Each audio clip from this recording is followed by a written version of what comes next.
now for dealing with debt, and there is surprising news about credit scores. Here's Matt Schulz, Chief Industry Analyst at Lending Tree. The average credit score in America has actually been going up quite a bit over the last few years, and right now it's the highest it's ever been. According to Experian, the average FICO score in America is 710, and that's out of a possible 850. And what that means is that the average American has pretty good credit, but certainly not great.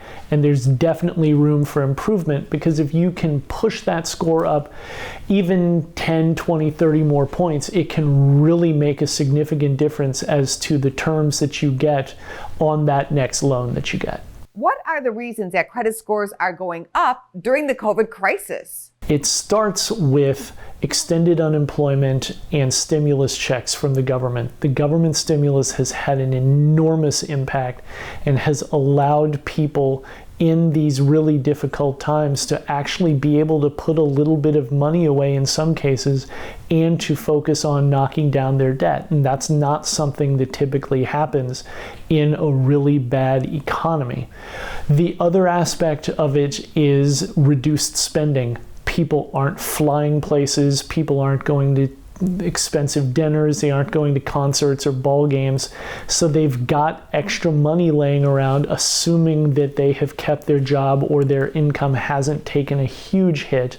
So with that extra money laying around, a lot of folks are putting it towards credit card debt and other debts, as they should, and towards emergency fund. So when you add all of that up, it ends up leading to the highest credit scores that we've ever seen in this country. What are your tips for people who do want to improve their credit score? One big one that people might not necessarily think about is to ask for a higher credit limit. People do it all the time. People are very successful with it, probably more than you might imagine that they are. And what that does is it helps your utilization rate. Your utilization rate is the second most important factor in credit scoring behind your payment history. And it's basically how much debt you have compared to how much available credit you have. So if you have a credit card with $5,000 in available credit and $1,000 in balance, that makes your utilization rate 20%, which is pretty good. Ultimately, you want to keep that rate as low as you possibly can.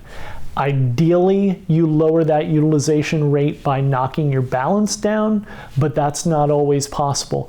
But you can also change your utilization rate by adding more available credit. And if you do that, make the phone call to that credit card issuer, ask them for that bump. There's a good chance that they'll at least consider it. But it's really important that you understand that you don't see that higher credit limit as just an excuse to go spend more, because otherwise you're just shooting yourself in the foot. Thank you, Matt. Always great information. Thanks for having me, Angie. More Business First AM. Check us out on social media. We're on Facebook, YouTube, and Twitter. And go to businessfirstam.com for where to see our show on TV.